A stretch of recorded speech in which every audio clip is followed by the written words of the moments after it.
আমার বাবা মা তো নাই গো। আমি বাবা যখন ছিল গো আমি গরিব ছিলাম, বাবা মা চলে গেল, আমার দৌলত হয়েছে, এখন আমি কান্দি, নিঝুম রজনীতে বসে বসে কান্দি।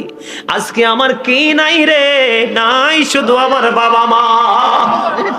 কত মানুষকে আমি দিচ্ছি, কত মানুষকে আমি খাওয়াচ্ছি, আজকে আমার কলিজার টুকরা মা নাই, আমার বাবা নাই রে, আমি কাকে খাওয়াচ্ছি? এমন সন্তান যদি এখানে থাকো বন্ধু, তোমাদেরকে আজকে আমি বলে যাই রে, আমার নবীজি তোমাদেরকে মন খারাপ করতে নিষেধ করেছে। বান্দারে উম্মত, মন খারাপ করো না। তুমি আমি আমরা সবাই আল্লাহর বাগানের ফুল। আল্লাহ যখন মন চাইবে যেই কোনো ফুল ছিঁড়ে নিয়ে যাবে। তুমি মন খারাপ করো না, তবে সিস্টেমে তুমি আল্লাহ পর্যন্ত পৌঁছাও। হুজুর আমার বাবা নাই, মা নাই, ভালোবাসতে চাই। আমার নবীজি জানিয়ে দিয়েছে সুন্দর ফয়সালা, প্রত্যেকটা জুমার দিনে জুমার নামাজ যখন তুমি শেষ করে ফেলবে, জুমার নামাজটা শেষ করে নবীজি বলেছে তুমি বাবা মার কবর জিয়ারত করিও, তোমাকে বাবা মার বাধ্য সন্তান বলে আমার আল্লাহ কবুল করে নিবে। সুবহানাল্লাহ, জোরে জোরে বলেন না সুবহানাল্লাহ।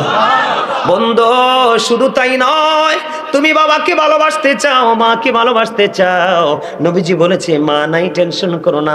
মা যেই তোমার খালা, ফুফু, চাচি, দাদি যেই হোক, মা যার সাথে বেশি ভালোবাসার সম্পর্ক ছিল, তুমি তাকে ভালোবাসিও। তুমি যদি তাকে ভালোবাসো তাহলে তোমার মাকে ভালোবাসা হয়ে যাবে।